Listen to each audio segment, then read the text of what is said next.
hari ini kami ingin memperlihatkan tanda-tanda itu kepada hamba kami. Jangan bersedih ketika kau didustakan. Jangan bersedih ketika kau dibunuh karaktermu. Jangan berduka cita ketika tidak ada manusia yang menerimamu. Karena sesungguhnya itu hanyalah cara Allah menguatkan hatimu, karena Dia ingin mengangkat derajatmu, menempatkan di tempat yang terpuji, memperlihatkanmu sesuatu yang tidak pernah Dia perlihatkan kepada manusia yang lain. Dia buat hatimu hancur berkeping agar tidak lagi ada tempat makhluk dalam hatimu, yang ada hanya Allah semata.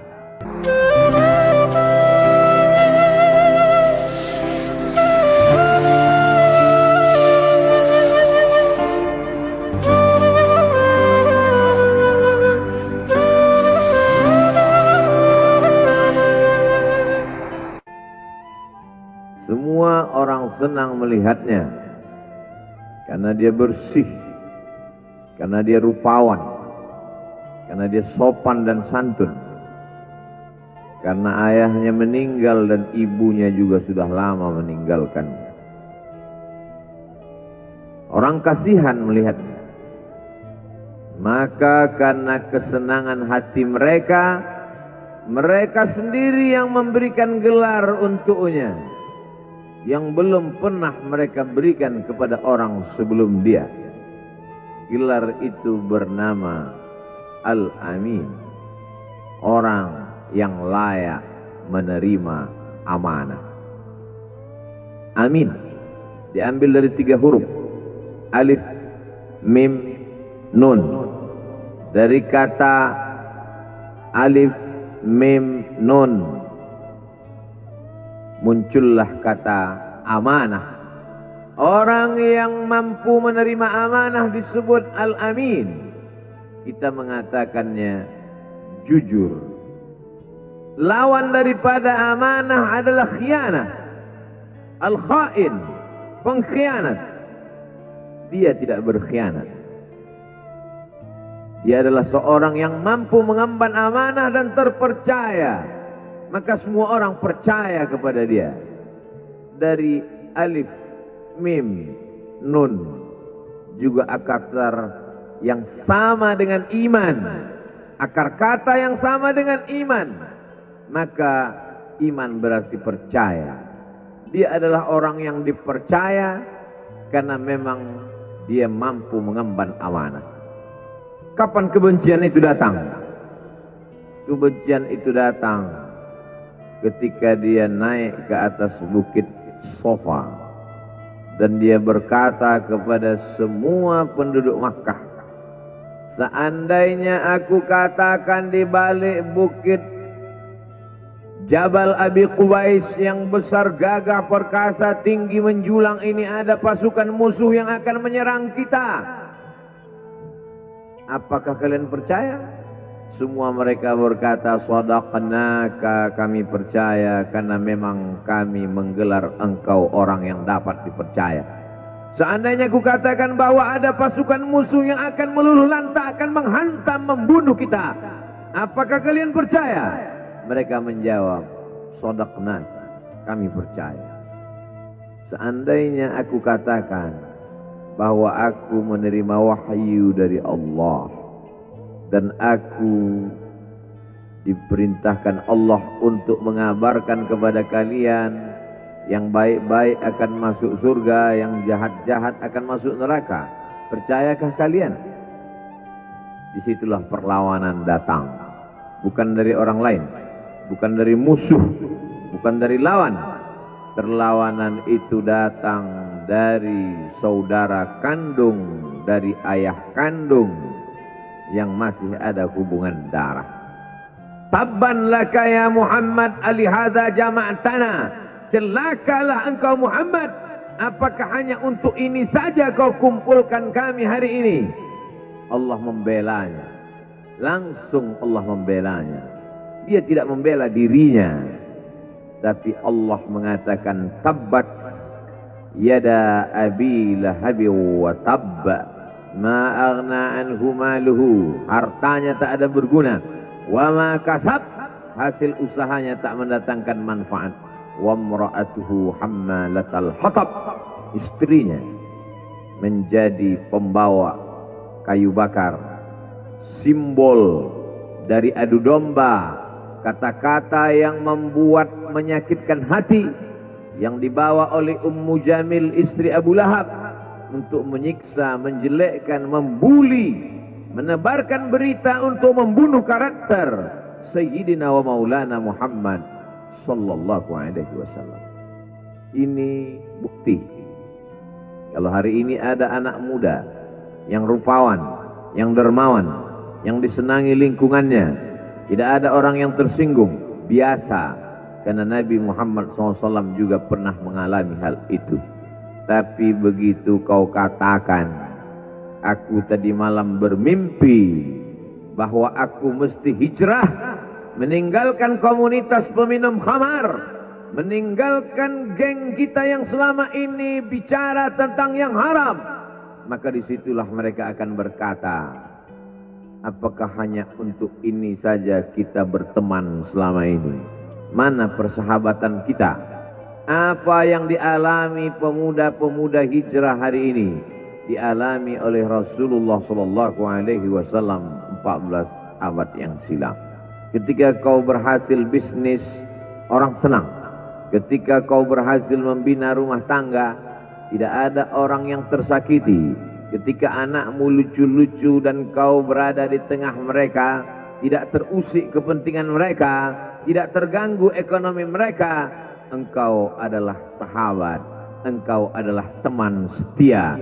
Tetapi ketika kau tidak ikut kemauan manusia, disitulah engkau sedang melantik dirimu sendiri menjadi musuh.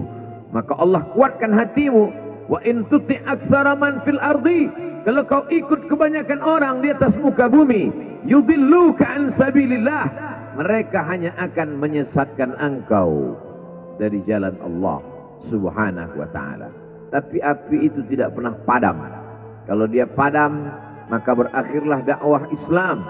Dia terus bergelora, dia terus menyala, dia terus membakar kemunafikan, membakar kemusyrikan, sampai akhirnya embargo pun tiba. Jangan ada yang mau bergabung dengan kelompok Muhammad sallallahu alaihi wasallam. Jangan ada yang mau berkirim makanan, jangan ada yang mau berdagang, jangan ada yang mau menjalin transaksi. Mereka ingin membunuh secara perlahan-lahan. Jangan beli produknya, jangan duduk bersamanya, jangan berteman dengan dia. Kenapa kamu mau berfoto dengan dia? Kenapa kamu mau bergambar dengan dia? Kenapa kamu masih mau mendengar ceramah dia? Adakah orang yang mengalami hal itu hari ini? Adakah ketakutan-ketakutan dari hamba Allah yang mengatakan Allahu Akbar, Allah Maha Besar, tapi takut ditinggalkan kawan, cemas ditinggalkan sahabat? Maka itu pernah terjadi pada kelompok Sayyidina wa Maulana Muhammad sallallahu alaihi wasallam. Kalau pembunuhan karakter tidak berhasil, maka ada yang lebih dahsyat daripada itu. Mereka tawarkan dunia beserta isinya.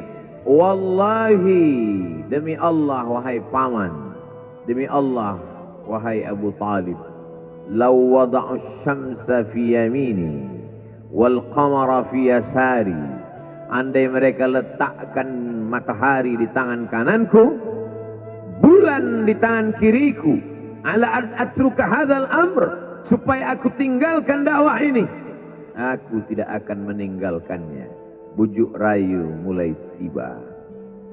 Itu terjadi pada diri Nabi Muhammad sallallahu alaihi wasallam.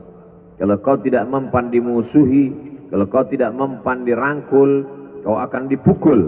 Kalau kau tidak mempan dipukul, kau akan dirangkul.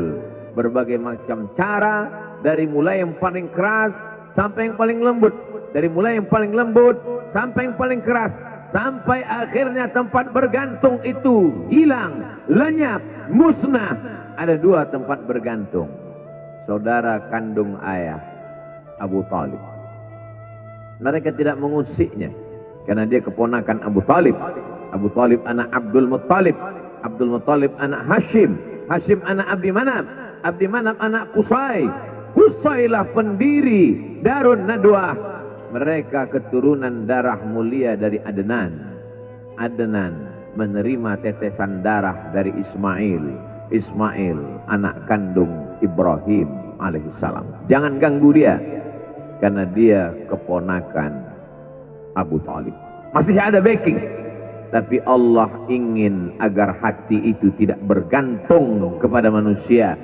Dia buat Abu Talib meninggal dunia, masih ada lagi tempat bergantung. Dia yang dulu ketika kedinginan datang, dia yang menyelimuti. Yang dulu ketika ketakutan datang, dia yang menenangkan. Dia datang menemui Waraqah ibnu Naufal. Waraqah berkata, Namus, malaikat yang pernah datang kepada Ibrahim, yang pernah datang kepada Musa, yang pernah datang kepada Isa, sekarang dia datang kepada suamimu. Katakanlah, jangan takut, jangan cemas. Kalau nanti sampai masanya dia akan diusir dari kampung halamannya, aku orang pertama yang akan membelanya. Karena begitu yang kutemukan dalam kitab-kitab suci yang kubaca, kata Waraqah bin Naufal. Hari itu juga tempat bergantung itu patah. Khadijah menghadap Allah subhanahu wa ta'ala. Tak lagi ada makhluk tempat bergantung. Tak ada lagi ranting tempat berhinggap. Tak ada lagi batang kayu tempat berpegang. Allah ingin agar engkau berserah hanya kepada Dia saja. Tidak ada makhluk. Bersandar kepada makhluk akan kecewa. Bersandar pada kayu yang rindang akan tumbang. Bersandar kepada benda akan binasa. Bersandar kepada sahabat akan berubah menjadi musuh. Bersandarlah kepada Dia. Hayyun maha hidup, la yamut, dia tak pernah mati. Bersandarlah kepada Dia, Al-Aziz yang maha perkasa, Al-Jabbar yang maha berkuasa. Itu yang diinginkan Allah dari sosok Sayyidina wa Maulana Muhammad sallallahu alaihi wasallam. Dia pergi, sengaja dia pergi berjalan kaki, karena kalau dia pergi menunggang unta, mereka sudah mengintai. Dia pasti lari, dia akan pergi ke tempat yang jauh. Sengaja dia pergi berjalan kaki. Lalu kemudian dia pun sampai ke suatu tempat. Dia berharap mereka adalah orang-orang yang lembut akan yang menerimanya. Tapi dia tidak diterima dengan tala'al badru alaina.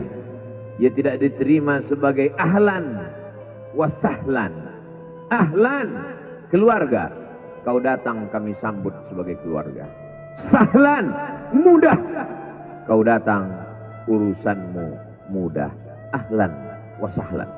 Tapi dia tidak dianggap sebagai keluarga. Dia tidak dianggap sebagai sahlan. Dia dianggap sebagai musuh. Dia dilempar dengan batu. Dia dilempar dengan kayu. Dia dilempar dengan tulang onta. Apa yang dia lakukan? Dia bersembunyi di balik bukit. Dia angkat kedua tangannya. Ilaika ashku dha'fa quwwati. Kepada engkau saja aku mengadukan kelemahanku. Wa qillata hilati, ketidakberdayaanku. Wa hawani bainan nas, aku hina di tengah mereka.